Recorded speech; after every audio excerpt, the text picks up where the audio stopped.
Hello, everyone. Welcome to the Gerhard Center webinar series. Today, we are going to discuss a very interesting topic, which is the UNHCR involvement in the Islamic philanthropy. We have two great speakers who will lead today's discussion. We have Dr. Abbas Barzegar. He is the academic director of the Zakat Foundation Institute, where he oversees the curriculum development and research programming. He has years of applied research experience covering transnational Muslim civil society. Abbas is the formal term member of the Council of Foreign Relations, and he maintains research and teaching affiliations with Indiana University's Lilly Family School of Philanthropy, Emory University's Masters in Development Program, and George Mason University's Center for Global Islamic Studies. His work has been supported by, among others, the European Commission, the British Council, the U.S. Institute of Peace, the Mellon Foundation, the National Endowment for Humanities, the Henry Loop Foundation, and the American Council of Learned Societies. Thank you, Abbas, for making the time to be here with us thank you this to the evening. center. Thank you so much. And we are also honored today by having Dr. Khaled Khalifa, who is a professional humanitarian worker with more than 25 years of experience in relief and development. He led humanitarian operations in various settings of natural disasters and complex emergencies. He is a well-known international trainer in disaster management and an expert speaker on humanitarian affairs and the Middle East. In addition to his role as a representative to the Gulf Cooperation Council, Khalifa leads the UNHCR's Islamic philanthropy activities globally and has been instrumental in the success of the Refugee Zakat Fund, which supported over 2 million beneficiaries in 13 countries last year. Thank you so much, Dr. Khaled. We really appreciate you accepting our invitation. Thank you very much. It's my pleasure to be with you. Okay.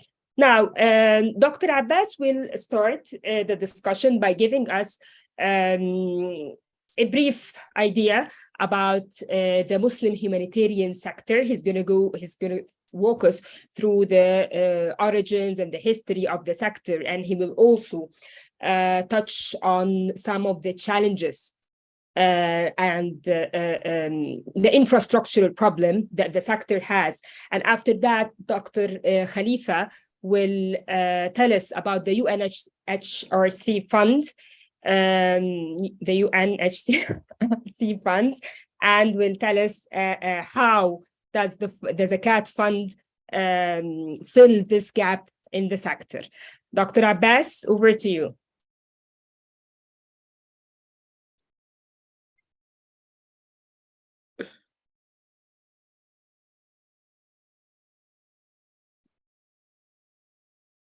Seems to be frozen. Do I have a problem, or Abbas is? No, I think he is frozen. The problem is from his side. Okay, let's just.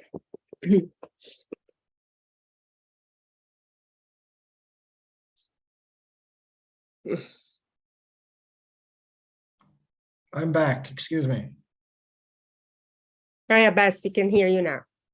Okay, excuse me. I was going to start off the conversation by apologizing in advance if I have any bandwidth connections. It always happens to me. It's always my luck that things cut out. But thank you, Professor Kariman and the Gerhard Center for having us today. I'm excited about the conversation, and I just want to contextualize a little bit about my comments as we get into this discussion, which I think is going to be, quite exciting. I'm very happy to be part of this discussion. I want to provide some context on how I got involved in this space, because I think it provides some framing for the issues that I'm concerned about the most on this question about the UNHCR's engagement with Islamic philanthropic structures.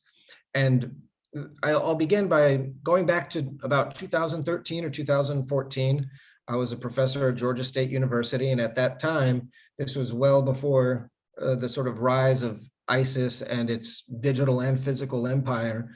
But the sort of use of digital, digital tools and online radicalization was a major concern for policymakers around the world and for security analysts around the world. And the subject of sort of extremism and terrorist radicalization, rightfully, was a major concern, as you know, large swaths of land and territory around the world were increasingly coming under fragile states and conflict zones. This was a major issue, a major vulnerability. And my university began a kind of counterterrorism studies center. And I was asked to participate as a kind of analyst on Islamic ideology and whatnot. But as I learned more about the questions that policymakers were asking and the concerns that security analysts had and security practitioners had, I came to realize that there was a major gap in the sort of policy landscape, in the ecosystem. And that gap was not engaging local civil society organizations that may or may not be faith-based. You know, they might be in Muslim majority countries, Muslim majority communities or regions, but by and large, you know, there was a whole global network and global sort of ecosystem of faith-based civil society organizations that seem to be suffering from the exact same problems that policymakers and security practitioners were concerned about. And that was the destabilization of whole communities, of whole regions, of whole states in certain contexts. And so what we did, a small team of professors, is we got together and we said, let us explore what this civil society ecosystem looks like and see if we can do some field building and maybe bring the policymaking community, security community, and civil society in different parts of the world to come to bear on the same set of questions and find solutions that are sustainable, that are viable, that are realizable. And so that started a whole career trajectory for me into this space. And so when I refer to the Muslim humanitarian sector, I want to be clear from the outset that what I'm referring to is really the set of institutions that resemble global aid and development actors. I'm not talking simply about an institution of zakat or traditional religious institutions. I'm not talking about sadaqah or waqf, financial systems. I'm talking about the organizations that are transnational charitable organizations that are engaged in humanitarian aid and sometimes, kind of low-level development work. And so when I refer to the sector, I'm talking about a fairly recent phenomena. I wouldn't really put it to be older than 40 years, just about 40 years or so. So there's a relatively new phenomenon. And I just want to be clear from the outset that although this intersects with and overlaps with Islamic philanthropy writ large, when I speak about the Muslim humanitarian sector, I'm really talking about this phenomena of global institutions, transnational humanitarian organizations over the last 40 years. And so today, what I'll do is I'll spend the next 10 or 15 minutes discussing what I think are some of the major historical points around the development of this sector. And of course, Kariman and Khaled, both of you are experts in this space and practitioners, so please feel free to chime in and add or adjust anything that I make note of in this section. But I'll talk a little bit about the history here, talk about some of the defining features of the sector, some of the challenges the sector faces, and also really the kind of core focus I want folks to walk away with is that I believe there's a problem in the global sector structurally, and I'll come back to this over and over again, and that is that faith-based civil society organizations, for better or worse, you can call them Islamic organizations, Muslim organizations, but faith-based charitable organizations around the Muslim world or Muslim majority countries, by and large, are first responders, and they engage in very, very active, very widespread sort of charitable work at a very low level in the kind of humanitarian development pyramid. They operate in this sort of level, and at the same time, Muslim majority countries, states in particular, fund at very high levels some of the international ecosystem. And my general argument throughout my time here tonight will be that there's a structural imbalance here that needs to be addressed or recognized for anybody that's engaging in this space. And so let me go ahead and just jump in. Again, when we place the beginning of this sector, if you will, and we want to locate this historically, we have to go back to about 40 years in the early 1980s. In the mid-1980s, there were two major global events that galvanized, historians will say, that galvanized the formation of these institutions. And one was the famine in Ethiopia and Sudan. and the Horn of Africa in general. There was a massive famine that that captivated global attention. And it was at that time that a number of wealthy Saudi businessmen got together and realized that they should be participating in providing aid and support, mainly because, one, they're the neighbors, they're right next to them, they have the resources to do it. And they also realized that the international infrastructure that was serving this population of many Muslims in this area, that there were no Muslim representation. And so many folks wanted to sort of make good on the call and the promise of Islamic solidarity that had captivated the minds and imaginations of so many in the 60s and the 70s with global pan-Islamic movements. Many people wanted to make that realizable and come with some kind of charitable or humanitarian intervention. And so at this time, you see the formation of key institutions in the Gulf, as well as in the UK and the United States, and in some places in Europe. And it was a kind of natural disaster response there that galvanized and mobilized the hearts and minds of many leaders, both in the Muslim world and outside of the Muslim world. Similarly, and this one is probably more important, is Afghanistan. The Soviet invasion of Afghanistan was a key factor in galvanizing and mobilizing transnational Muslim organizations to get resources together by way of human voluntary resources, material resources, goods, clothing, food, and as well as financial assistance. Now, what's critical about this piece is that this involved a number of state and non-state level actors, both Western governments as well as Gulf governments, North Africa, the larger MENA region, of course, and of course, Pakistan. And so there was a global infrastructure basically built in the 1980s that could facilitate the delivery of aid to conflict zones in Afghanistan, as well as natural disasters that were taking place in Africa and elsewhere. There was also at this time, research and interviews suggest that there was also at this time a growing concern by humanitarians that were faith-based that humanitarian work, even if it was done by secular organizations from the West, that somehow they were involved in proselytizing, whether it was for Christian proselytization or if it was even sort of advancing a Western secular agenda, quote unquote, whatever that might mean. There was a kind of sense of ideological competition as well. And so what's important to take away from this is that all of this humanitarian activity was imbued with a sense of a kind of Islamic solidarity, if you will, and a kind of competition, a kind of sense of collective identity globally. And so the infrastructure is built throughout the decade of the 1980s. And then in the 1990s, when the war in Bosnia took place and the atrocities against Bosnians were taking place, this was another key event that galvanized that international network and that kind of international imagination. And so you see the growth of these institutions really proliferating at this time, both in the Gulf, in Europe, in the UK, and in North America. And you see this sort of formation of now what we'll call a sector. Of course, there's a number of institutions already forming and already well-formed in the South Asian and Southeast Asian context, but I believe that they follow a slightly different trajectory of this kind of global movement.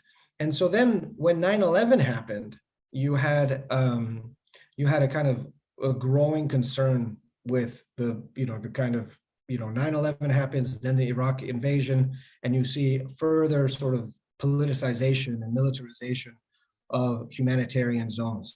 Now it's not just natural disasters that are displacing people, but it's man-made conflicts, and these man-made conflicts are taking place now in fragile or completely broken states. However, this infrastructure of transnational Muslim humanitarianism is able to access many of the places that other actors simply can't access.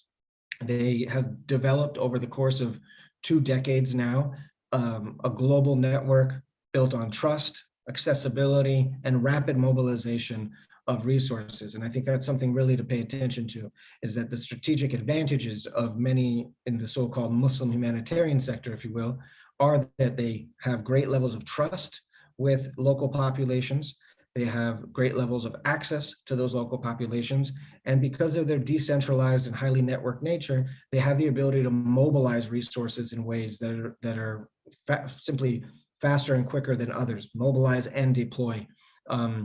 At least that's what it would appear to look like. So now, a decade later, when you have the crises in Syria and Yemen, you have increasingly, now over 40 years, this sort of simultaneous growth of this sector, politicization of this sector.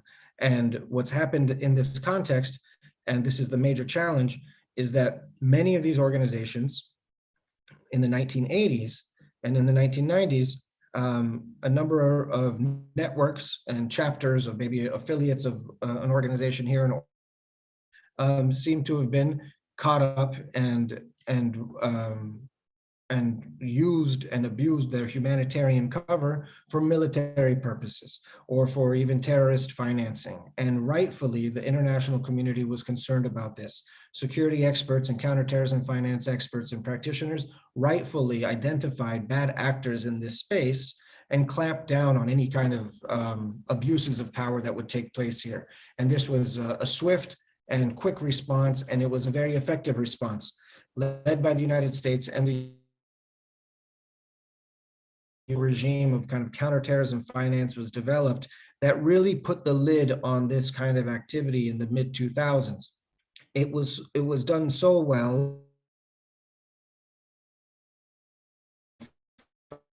Everybody okay? Okay. The counterterrorism finance regime had really been outsourced to banks.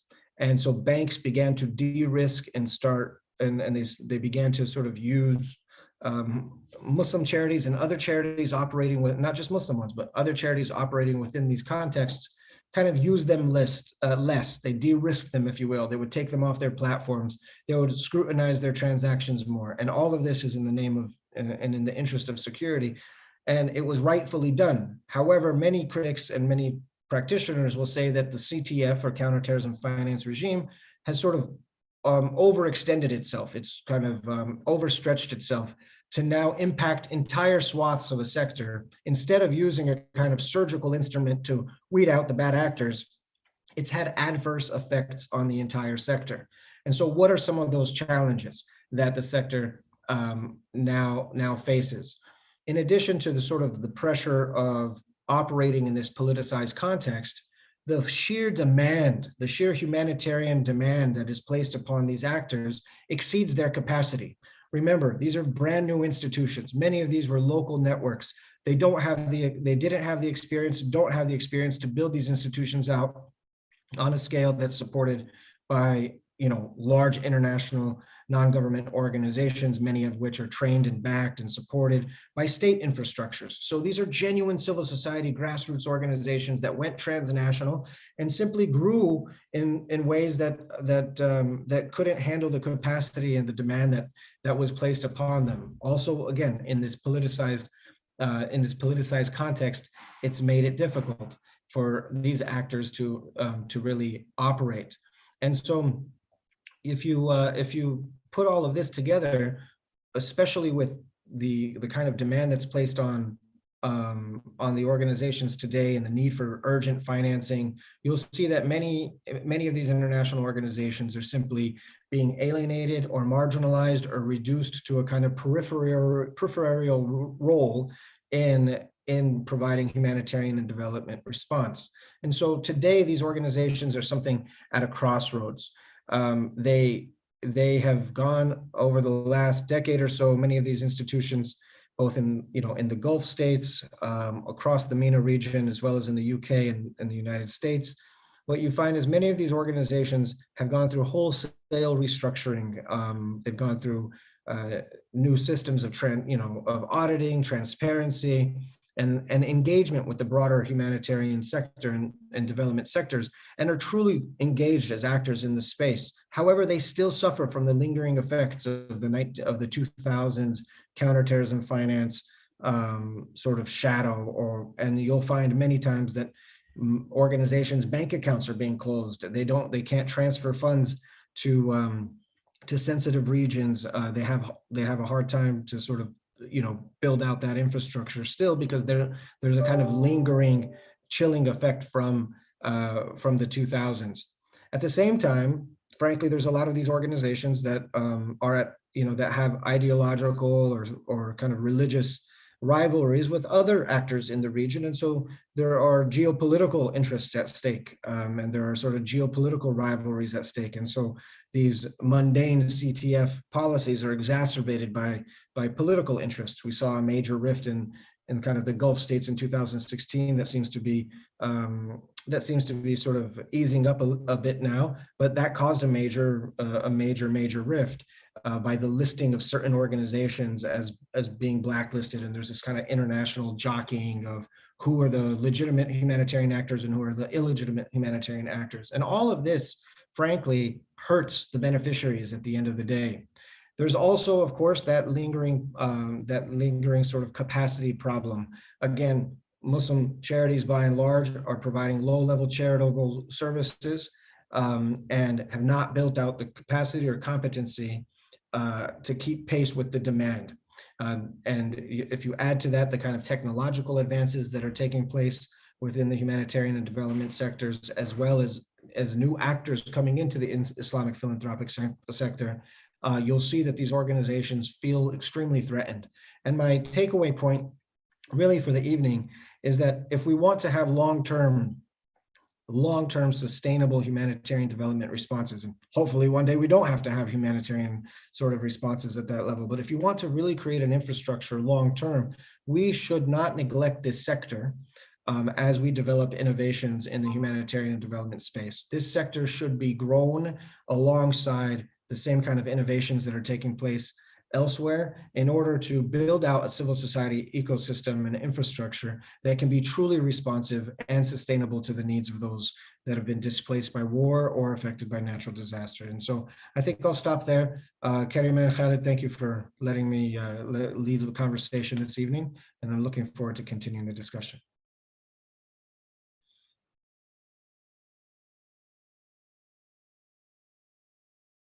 Thank you, Abbas. Thank you so much. Khaled, the floor is yours.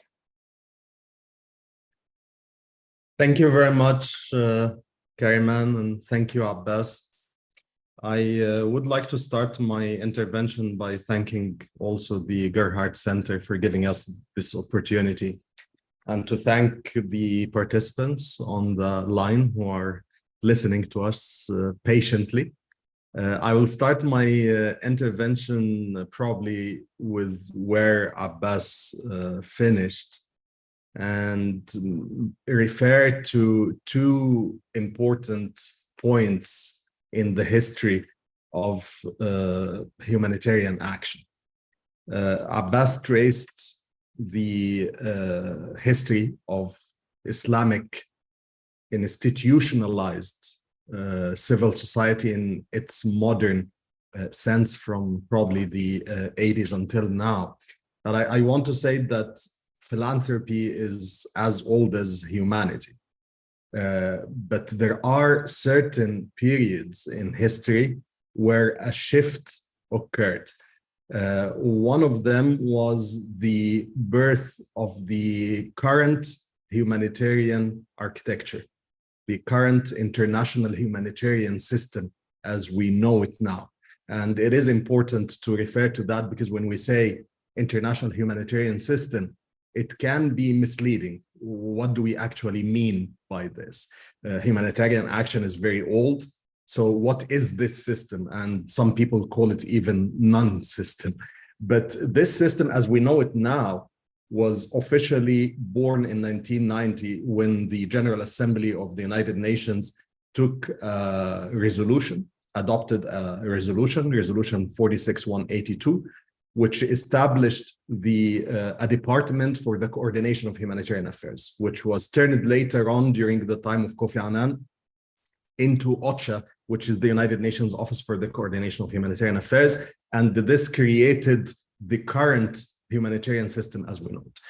Then my second point and the second historical reference, I would like to share a few slides so that we can visualize the discussion a bit.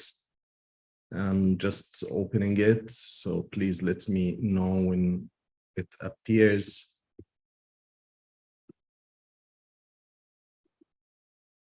Do you see my slides now? Yeah, we can see it now. Perfect. Okay, brilliant. This brings me to the second point, which is organized response to displacement. And this is an important also historical development. In 1950, right after the Second World War, there was a large number of people displaced in the world, and there was no single entity in charge of the international response. Then the United Nations appointed a high commissioner as a person to lead the response to this displacement in Europe. And that was in 1950, which led to the birth of the Geneva Conventions, which you hear a lot about, the Refugees Conventions of 1951 and so on. And the assessment of the international community at that time that the displacement would end within 3 years and there would be no need for having an office for the High Commissioner of Refugees. But problems continued in other parts of the world and other parts of Europe, and then moved to other continents, to Africa and Southeast Asia. And here we are, 72 years later, after the establishment of this office, which was supposed to stay only 3 years, we still have an office for the High Commissioner of Refugees, the United Nations office that takes care of displaced people around the world. However, the demographics changed. The High Commissioner for Refugees used to look after mainly Europeans in the beginning, but during that time, the 7 decades that separate us from the establishment of the organization, now we are operating in 137 countries around the world, 137 countries. We have more than 18,000 staff members. We started with probably a couple of dozens. Now we have more than 18,000 staff members, 400 offices spread across the world. Okay, why are we saying that? I just want to establish the background and explain the entry point for Islamic philanthropy, which is the main topic of this discussion. How many people are forcibly displaced now? Last year, we were talking about 84, 86 million people. Very unfortunately, as we speak now, the number has exceeded 103 million people. 103 million forcibly displaced people. And I put a few lines under the word forcibly displaced because those people did not leave out of their own free will. They were forced to escape because of persecution, because of wars, because of climate change related issues, because they cannot practice their freedoms where they used to live. 380,000 children are born in displacement per year. And this is a very scary figure, because every year the number of displaced people increases. I said last year we were talking about 84, 86 million, now 103. So in the span of 1 year, about 20 million people were displaced. If you try to calculate this as a percentage of the world population, we are talking about more than 1%. 1% of the world population is displaced. And again, we are talking about forcibly displaced, not migrants. We are not talking about economic migrants who have the choice to leave and return to their own countries. Those 103 million people cannot return to their own countries and or their own origins if they are displaced within the same country. So where do they live? That's very important. Do they live in advanced countries? No, 83% of all displaced people worldwide live in poor and middle income countries because they leave their own countries and they move to the neighboring countries. We have a very good example in Myanmar, the Rohingya population who left Myanmar, walked on foot to reach Bangladesh in search of safety, crossed the borders. We have also the situation of the Syrians who left Syria to move to Egypt, Iraq, Jordan, Lebanon, and Turkey. We have Uganda, where people moved from South Sudan. We have people from CAR, the Central African Republic, who moved to Chad, and so on. Then the Muslim world. 50% of this total comes from the member states of the OIC. The OIC is the Organization of Islamic Cooperation. The member states are 57 member states. Those are the Muslim countries around the world. They account for 50% of this displacement worldwide. And this figure was higher, this percentage, not figure, this percentage was higher last year. Last year, we used to say about 60%. So what happened during that year is not a decrease in the number of Muslim displaced people, but actually an increase of non-Muslim displaced people because of Ukraine and because of Burkina Faso and Mozambique and many other situations in the non-Muslim countries. What do those people need? They need protection, they need water, they need shelter, they need education, they need health. And why? Because the displacement is becoming very protracted. They do not stay in a country for a year or two. If you look at the situation of the Afghani refugees in Pakistan and Iran, they have been displaced for more than 42 years. The Palestinian refugees are displaced now for more than 75 years. The Syrians, nobody expected the Syrians to be displaced for that long.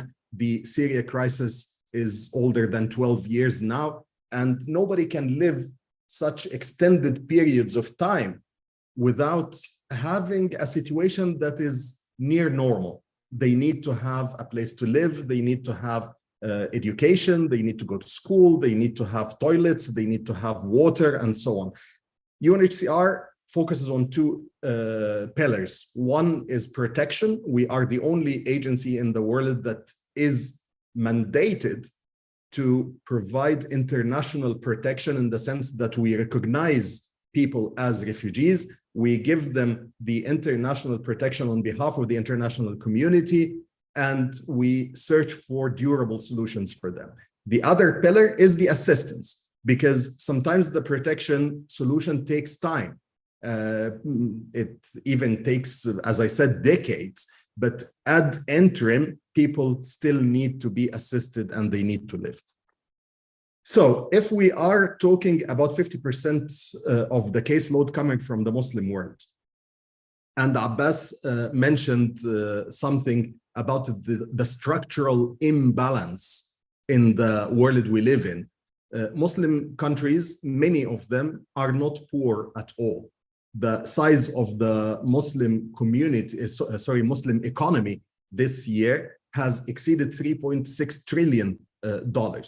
The zakat only, which is one tool of Islamic philanthropy, has been estimated by the Islamic Development Bank to range between $350 billion per year and $550 billion per year.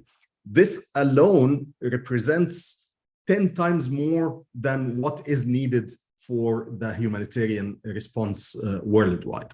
According to the United Nations, this coming year, we will probably need about $50 billion to cover all the humanitarian needs in the world. If zakat alone is estimated in the ballpark of 350 at minimum, then there is something very wrong. Either people are not paying their zakat, or we do not know how the money is paid. Again, the Islamic Development Bank estimates that what is collected annually, so the 350 is what needs to be paid. But what is collected out of that? Only 10 to 15 billion dollars. So there is a huge gap, a massive gap between, let's say, $15 million and the $350 billion. Where does the difference go? Who accounts for this gap in between? UNHCR tried to provide an example, to provide a trusted platform, because one of the problems that we were told by donors is that they do not trust the current system. That's one issue. The second is that current institutions do not have access to people in need in hard to reach areas. Number three, which again Abbas referred to, the difficulties faced by Muslim organizations to transfer funds from one country to the other. This space we found as an opportunity for us as UNHCR to help bridge this gap between the donors and people in need. So we established a Zakat fund unofficially in 2017, and we launched it officially in 2019, based on the fact that refugees and displaced people are eligible Zakat recipients. They are poor, they are ultra poor, masakin and fuqara. They are stranded, they are abna' sabil. Most of them are in debt, so they are gharimin. A lot of the categories, actually, I tend to say that all the 8 categories can apply to refugees if we extend their meaning a little bit. We wanted to play by the rules, and this is something very new for the United Nations. Usually when the UN gets into a certain area, we come with our own theories, we come with our own guidelines and our way of doing business. But the difference here is that we are entering into a 14th century old system. It's a system that has been in place since the time of the Prophet, peace be upon him. And we explained that to the organization, that if you want to play a role in Islamic philanthropy, we have to fulfill certain requirements. One of them is to get fatwas. And this is very strange in the UN system, to convince international organizations to seek endorsements by the religious authorities. Now we have 15 fatwas from different entities, including Al-Azhar in Egypt, including the International Fiqh Academy, Majma' al-Fiqh al-Islami under the OIC, including Rabitat al-Alam al-Islami, the Muslim World League, and many others. The second point is that we agreed with the organization to waive all overheads because there were a lot of criticism addressed to the UN as an expensive entity, a slow entity, and so on. So we said, okay, let's just waive the overhead completely, because if you reduce it even to 1%, there will be argument. Maybe it's more than 1%. How big is that? And where do you do it? And all of it. So we decided to waive this completely. We have a monitoring and evaluation system through the 3 large entities that I mentioned, Al-Azhar, Majma' al-Fiqh al-Islami, Rabitat al-Alam al-Islami, who review our approach on an annual basis.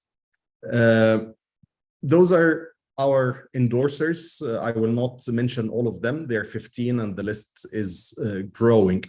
Those are the principles of the program. We do not mix the funds. We separate Zakat from non-Zakat resources. We have a special dedicated account in Geneva, a non-interest bearing account where we collect Zakat and distribute.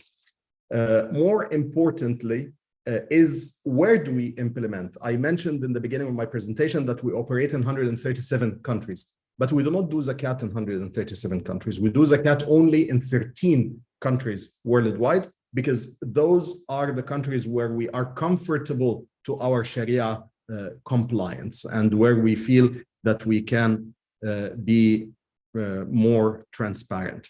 We use technology and try to respect the dignity of people who receive zakat. As you see in the photo here, this lady is using an ATM machine through iris scanning. And this was a very innovative technology when we introduced it.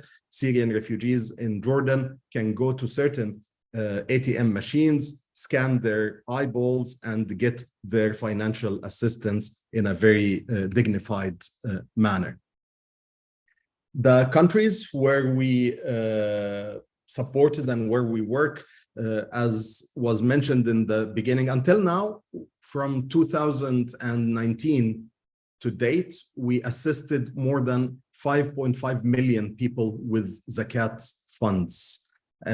We collected until now also near $200 million, and the revenue from zakat is increasing. As you see, the blue pillar on the screen is zakat, and the orange is sadaqah. And sadaqah, as everybody knows, is too flexible.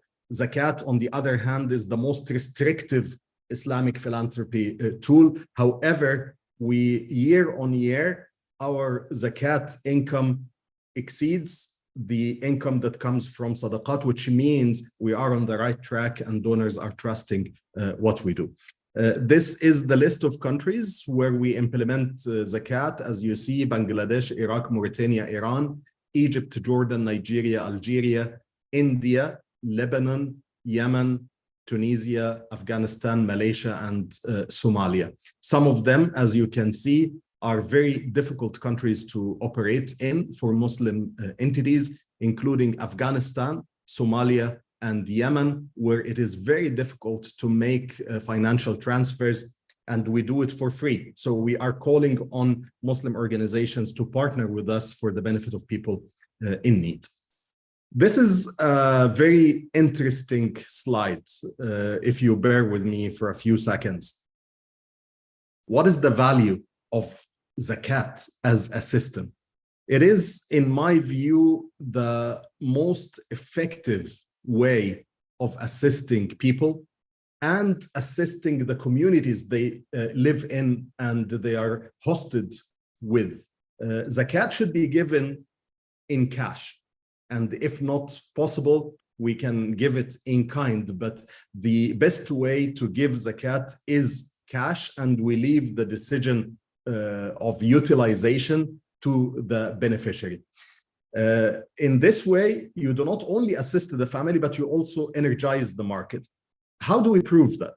A study was done in Uganda, as you can see on the slide, that proved every dollar given to refugees in cash assistance generated $1.5 in income for the community, in GDP growth for the community. So it's an income multiplier strategy.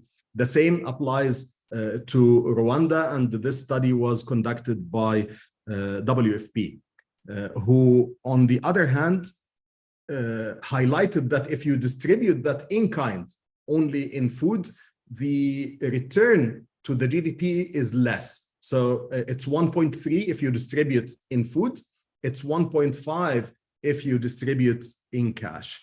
Our own office in Lebanon conducted a similar study, which proved that every dollar paid to refugees and host community members in Lebanon generated $2.1 increase in the GDP. So it is working, and it's not only assisting refugees.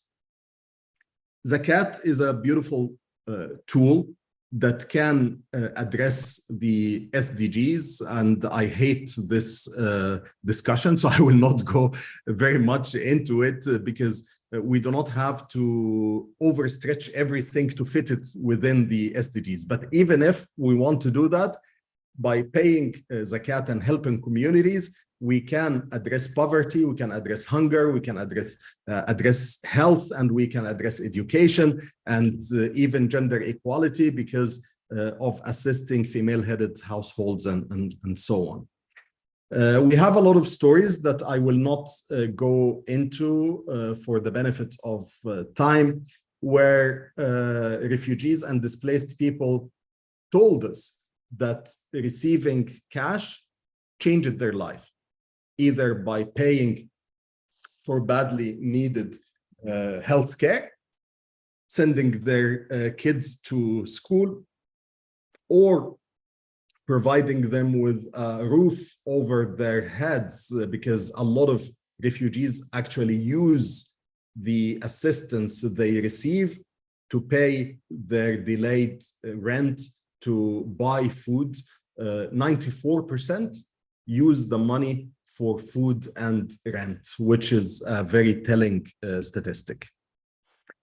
Our partners, we appreciate them very much. We couldn't have done all this without their support, and the list is here. I will not mention them by name, also for the benefit of time. Then what's next? And I keep telling my colleagues that initiatives need regular flow of new blood. If you stop innovating, the initiative slows down and dies very painfully. We need to keep injecting ideas. We need to keep thinking of innovation all the time. So we started with Zakat, well-lubricated machinery, working, 5.5 million people assisted, 200 million, and it's growing, and we are increasing the number of people. But we cannot stop there. Islamic philanthropy has more than 20 tools that could offer solutions and examples to many countries around the world. The second tool that we decided to embark on is Awqaf. And as you know, Awqaf was the main foundation of philanthropy in the Muslim world during the time of the Ottoman Empire and the time of the Umayyad dynasties. We had a long history when Awqaf provided major social solutions to problems related to health, to education, and it is a very flexible tool. You can do a waqf for anything. We have examples of Awqaf that were made for migratory birds, to assist and treat injured migratory birds. We have a waqf that was established in Cairo to look after the donkeys and horses of students who went to Al-Azhar to study and left their mounts outside the mosque, and nobody looked after them. We have so many beautiful examples. We were talking yesterday, actually, in Jeddah about Uthman ibn Affan waqf that was established by Al-Khalifa Uthman ibn Affan, radiyallahu anhu. And it is until now proceeding income, and until now it is providing service to people in Medina, in Saudi Arabia. It has a bank account as if it was established yesterday. And this is the beauty of Awqaf, that it can be very sustainable. From our perspective, we wanted to partner with a large financial institution to provide sustainable funding for refugee projects.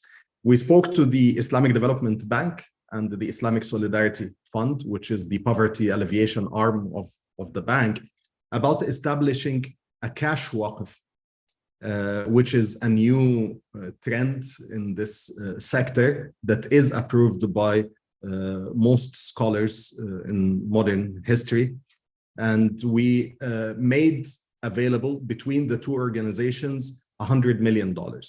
This $100 million will be utilized, invested by the Islamic Development Bank to generate an annual income of about 6 to 7%. And this money will go to fund refugees, projects or interventions for refugees in Muslim countries. And we are not short of problems, as I said, in those 57 countries around the world.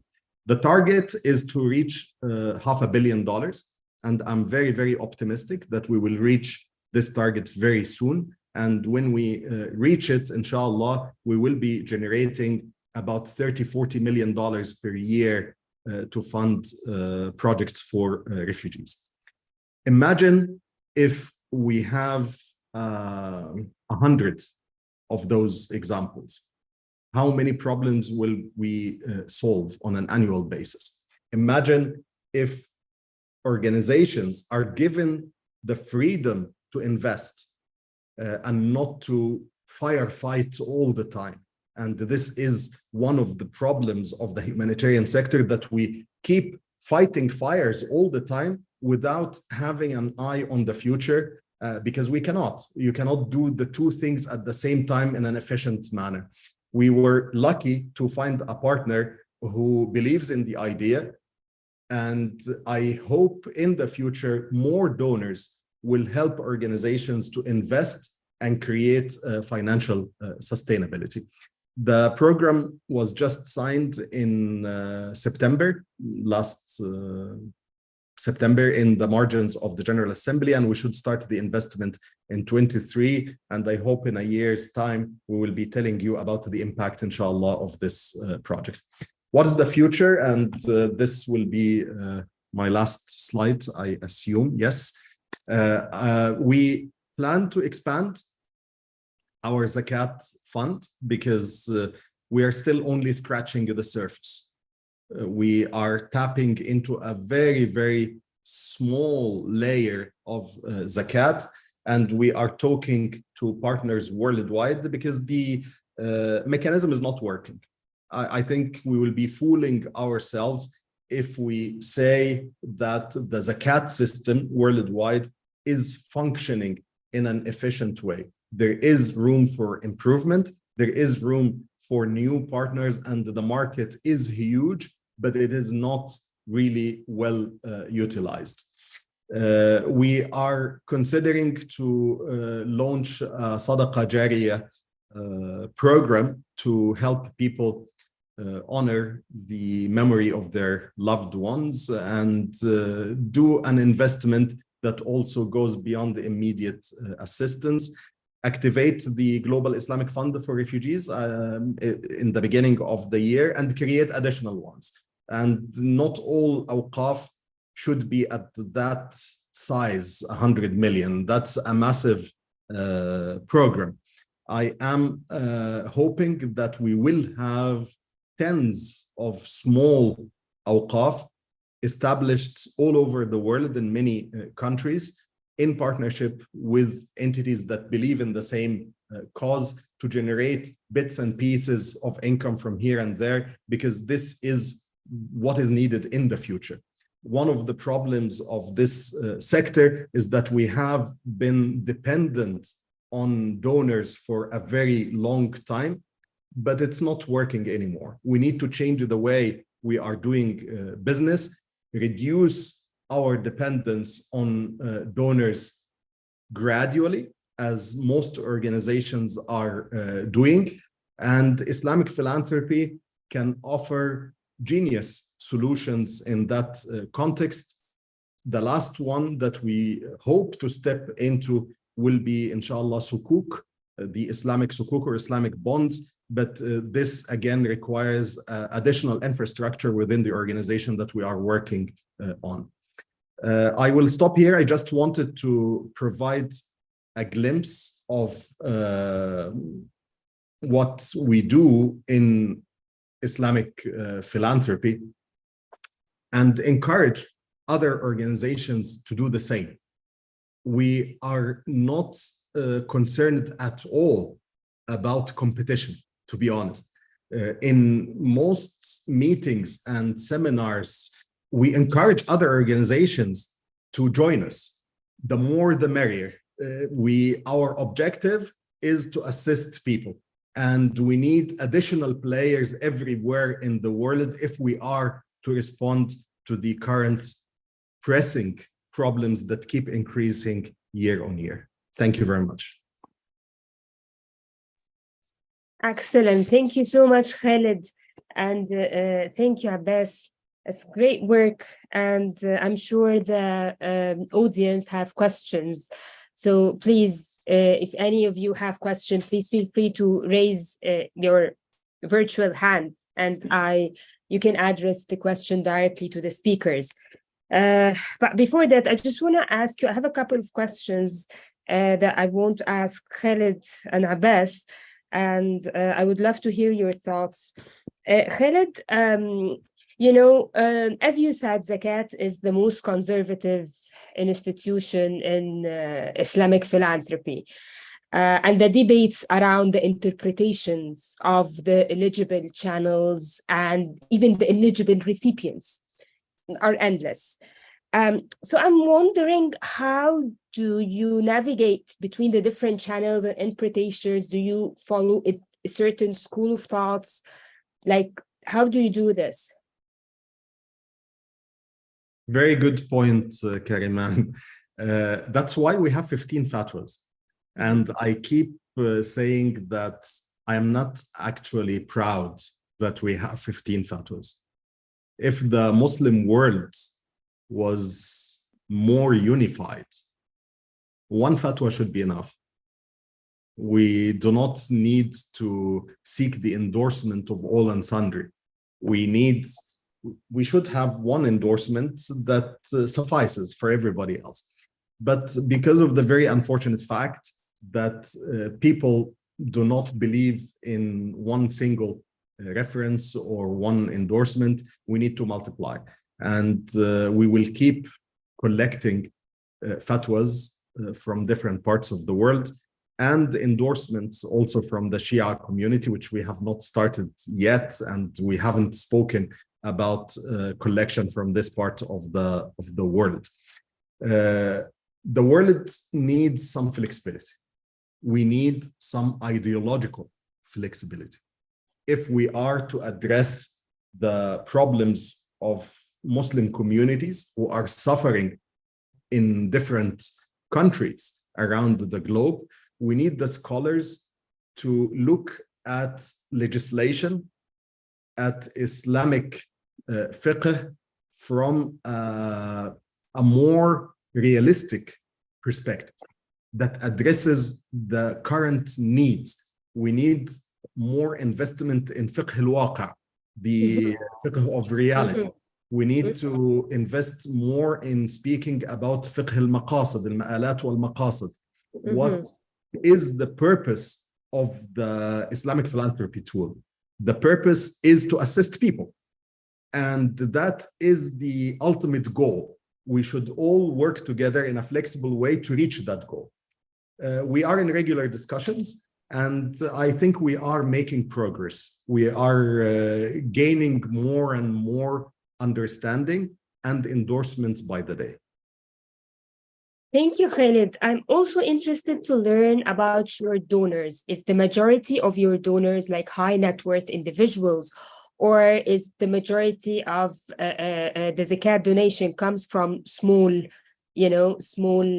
donations from the masses? Because in Egypt, for example, our largest philanthropic organizations, their leadership always say that actually almost 90-something of their revenues come from small donations.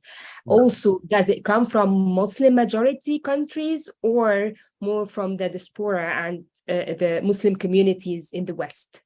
It's a mixed bag. We have a number of high net worth individuals, but I would like to believe that the most generous people are the poor, actually, not the ultra rich. If rich people pay their zakat, we wouldn't be talking about this today. And I have very, very few examples of ultra high net worth individuals who pay their zakat. To quantify that, if you have $1 million how much do you need to pay in $1 billion? A million is not a figure now, but if you are an ultra high net worth individual with $1 billion per year, you need to pay 25 million in zakat. We do not see this money. The only example that we have is Sheikh Thani bin Abdullah, who paid us until now $110 million from his zakat during the last 3 years.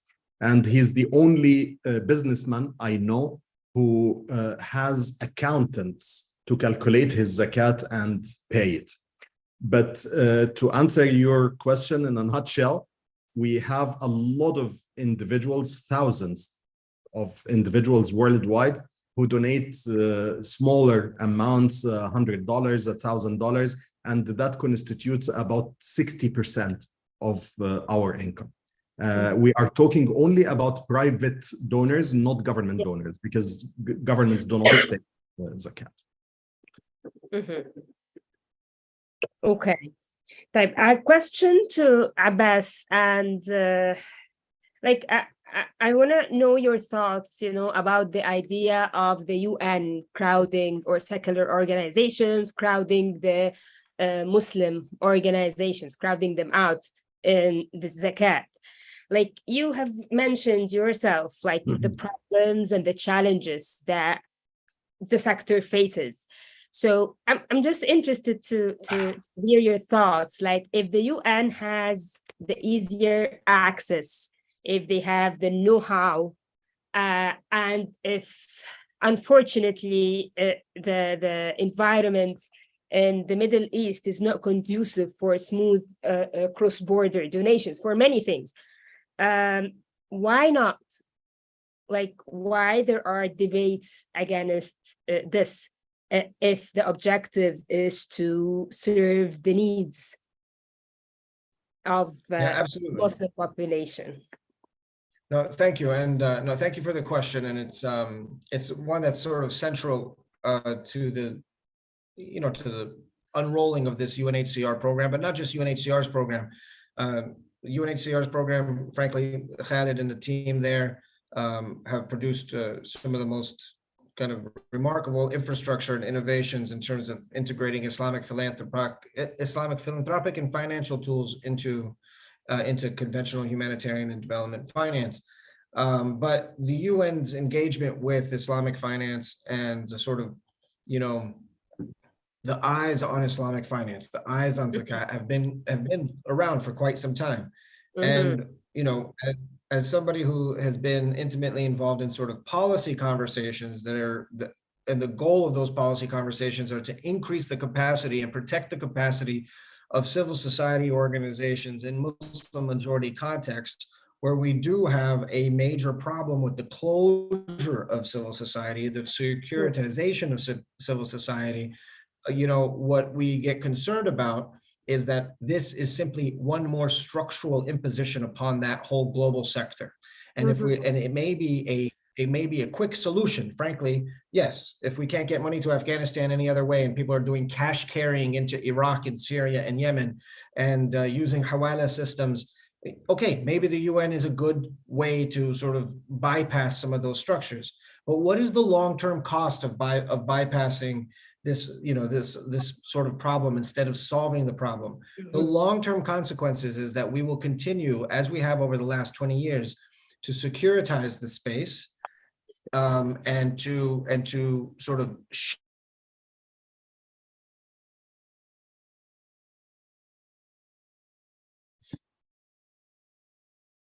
I think Abbas froze again. I think it's Abbas. You have a hand in the audience, I think. Okay, we can take a question from Amira. I think I lost. That's too bad. Hello, are you there? No. Okay, Amira, maybe you can ask your question till Abbas comes. Please feel free to unmute yourself.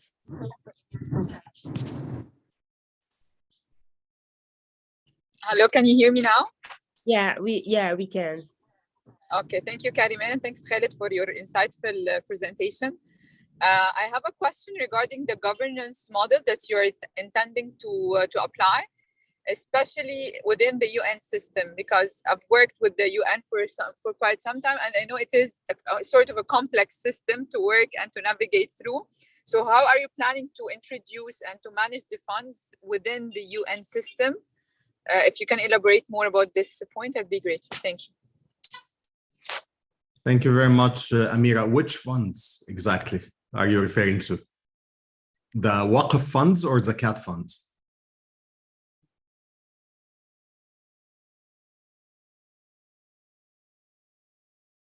Okay, let me answer both. I assume that the question applies to both, but I probably what Amira meant is the Global Islamic Fund for Refugees. Sorry, Khaled, but it takes some time to unmute myself because I'm not the host. Okay. So I meant for both, like the whole idea of having Islamic fund being introduced to the UN system. So it's mainly about the whole types of funding. Okay. And I think you and I know the challenges of introducing such an idea to the UN system, but for the benefit of other colleagues on the line, it was not easy at all. It was an uphill struggle. And I keep saying that from my perspective, the best achievement we made until now is this rapport between Islamic organizations and the UN system. A few years back, before UNHCR embarked on this project, on this initiative, certain words were taboos in the system, like fatwa. Nobody would use the word fatwa in UN literature, in government circles, to use the concept of Sharia compliance. This was also a big challenge. And we were between two choices, either to look for alternative terminology or try to educate the organization and create a platform for understanding between the two systems. And we opted for the difficult path, which is educating the organization and sister entities as well. I'm very glad now that the negative association with such terminology is not there anymore. Then the governance inside of the organization, which Amira is asking about, like waiving the overhead. It makes business sense if you look at the endeavor as partnership between two actors. If UNHCR is an actor and the Zakat donor is an actor, we contribute 6.5%, which is our overhead, and the Zakat donor contributes 93.5%. This is a beautiful partnership and not difficult to explain to people who understand economics, who understand business and how to do business. Nobody will raise doubts about that. However, I'm not saying that they didn't raise questions. Until now, we are faced on an annual basis with arguments from our finance colleagues about waiving the 6.5%. I look at it as a partnership, and until now, we are successful. I hope that the contributions from the donors will be in hundreds of millions per year. And this will make the program difficult to dissolve.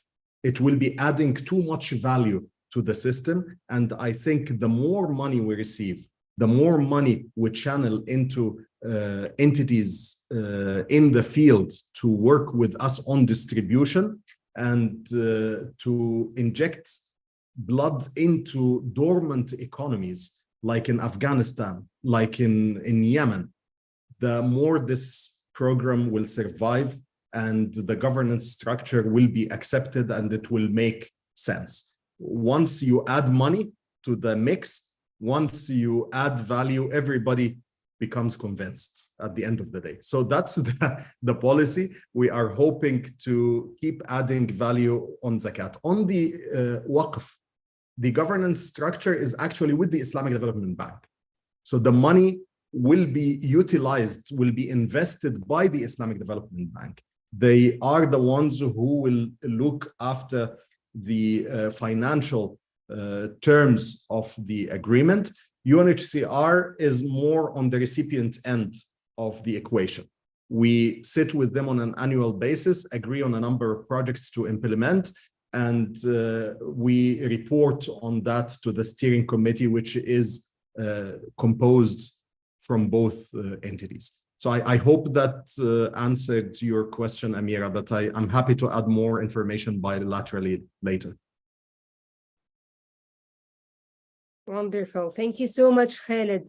Abbas, you were making a point about the short term versus the long term. I'm sorry again. I'm sorry again for cutting off. Let's try it again. So basically, yeah, this is a short-term, a program like this one, or many other sort of engagements with Zakat using established INGOs or other institutions.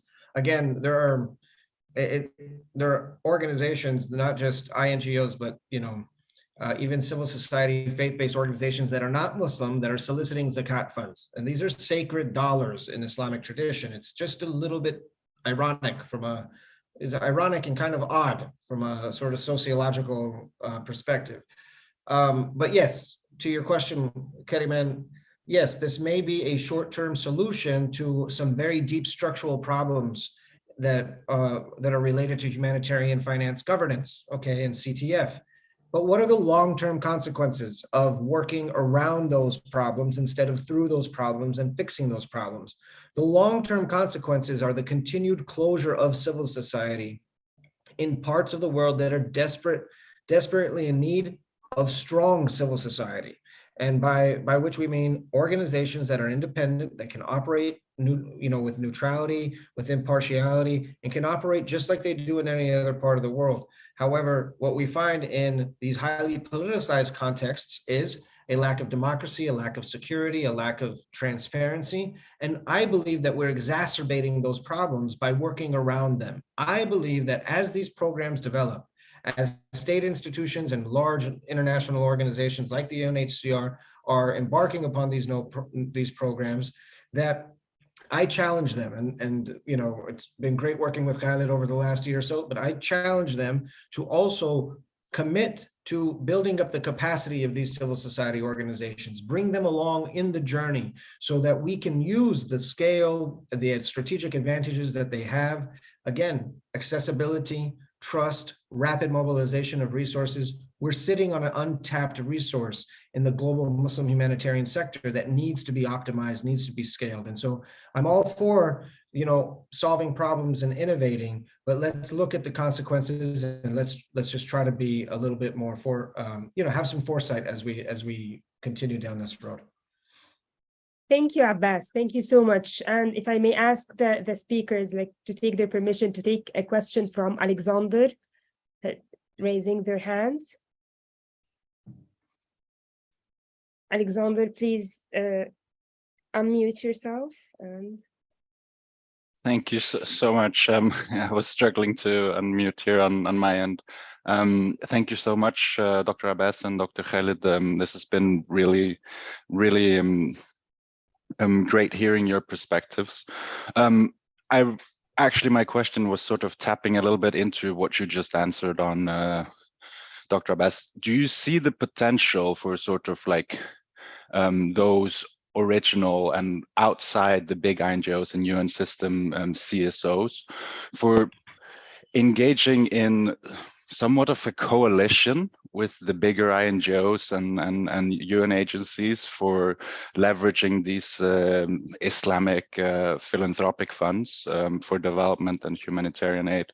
Because I can really see where you're coming from. I work on a daily basis with one of the UN agencies, and I'm also here to take Dr. Khaled's perspective, but really, I think that would be great if the CSOs are not left behind. And either we could talk about structures around implementing partners, but also to build that around sort of more policy-based coalitions. I don't know if it's clear what I'm asking, but I'd love to hear your thoughts on that.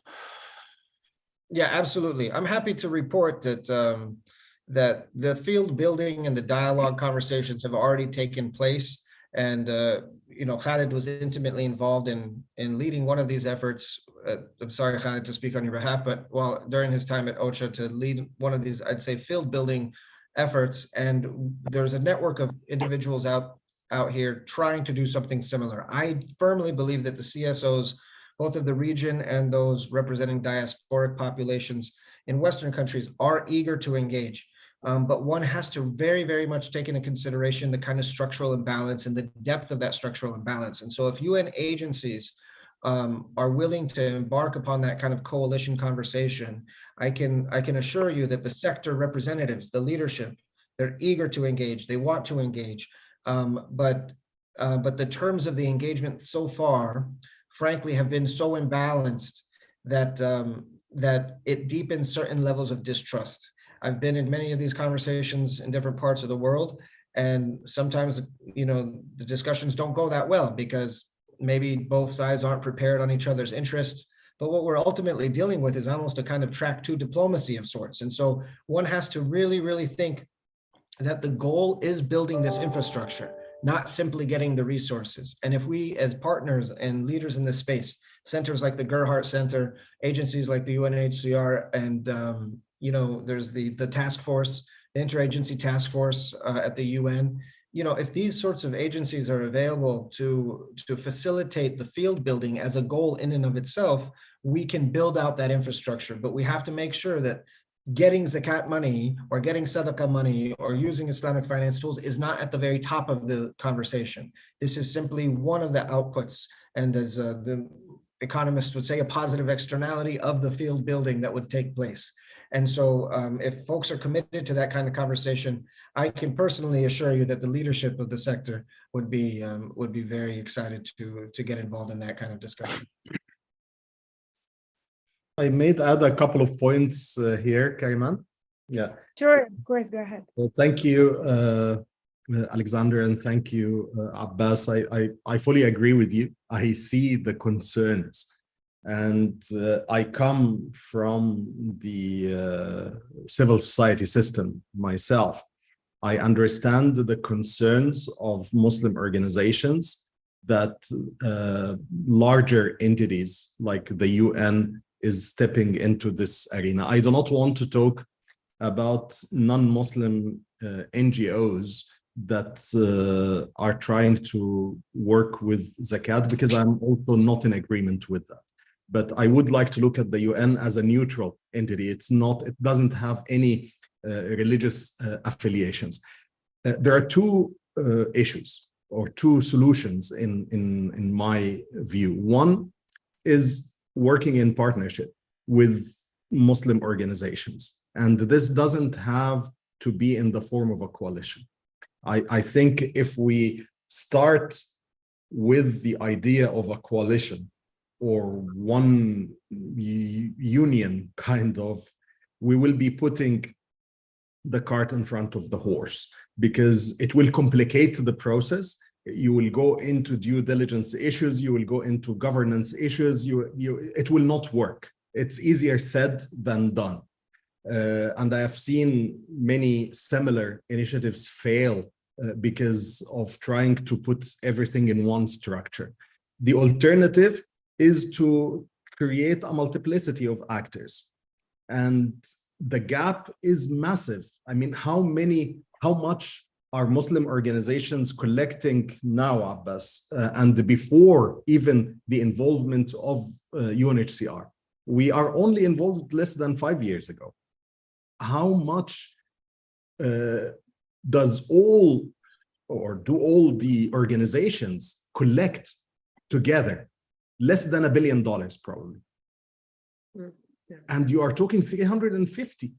The amount that the Islamic Development Bank is talking about, the $10 to $15 billion collected annually.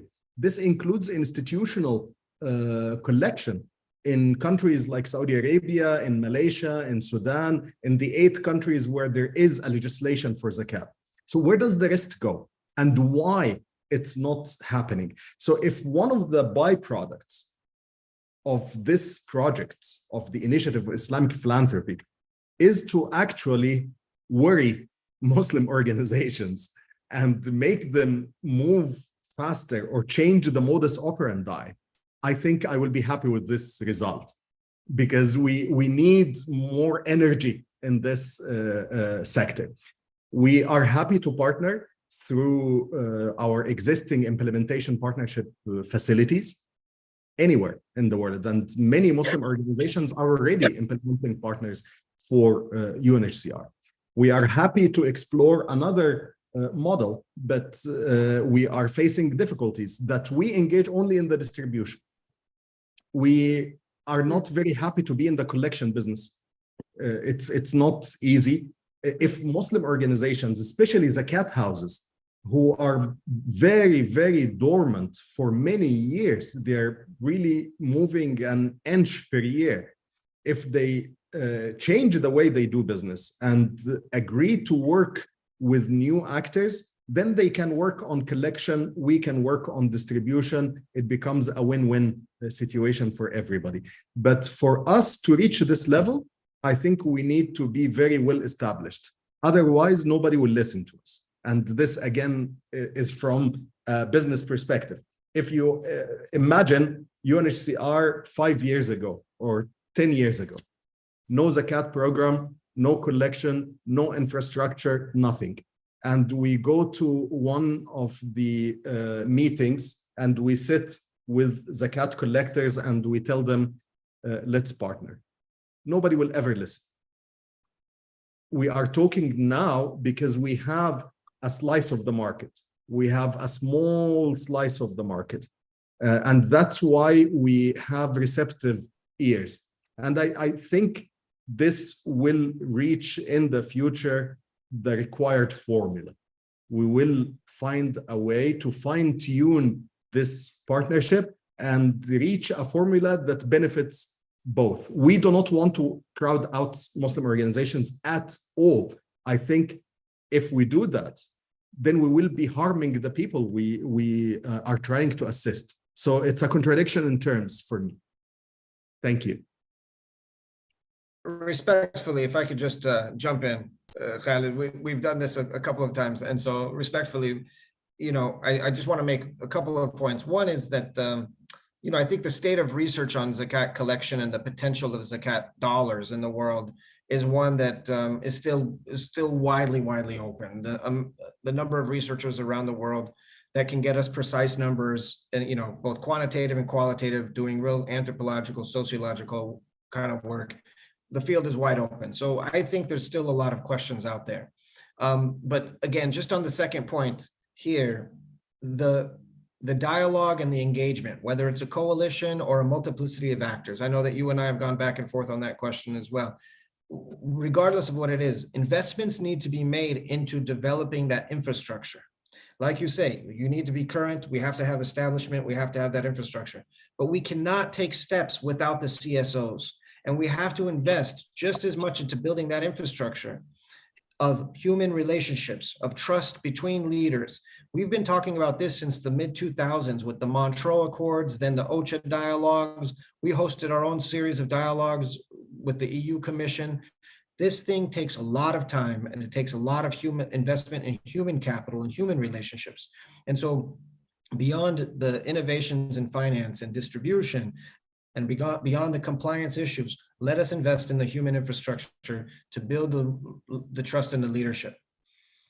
And I think I cut out again right when I was making a point. Anyway, thank you all very much. Thank you so much, Dr. Abbas. Thank you so much, Dr. Khaled. And thanks to the audience. The Islamic philanthropy is a rich subject, and there is still a lot to study, a lot to navigate. And I'm really hoping that this conversation does not stop here, and we continue working on this, trying to fill the gaps, the data gaps. And we will connect again and continue the conversation, inshallah. Thank you so much for making the time. Thank you so much for your thoughts and your contribution. And to the audience and the speakers, We have next session is the Egyptian Food Bank, transitioning from hunger relief to food security. And that's the coming webinar, inshallah. It's going to take place on Monday, November 21st at 7 p.m. I hope you all could join and participate. Thank you so much again. And Thanks see you, a lot. inshallah. Thank you. Thanks. Thank you again. Thank you very much, Sagar. Thank you, Khaled. Thanks, We'll be Kerman. back in touch Thank you, soon. everybody. Bye.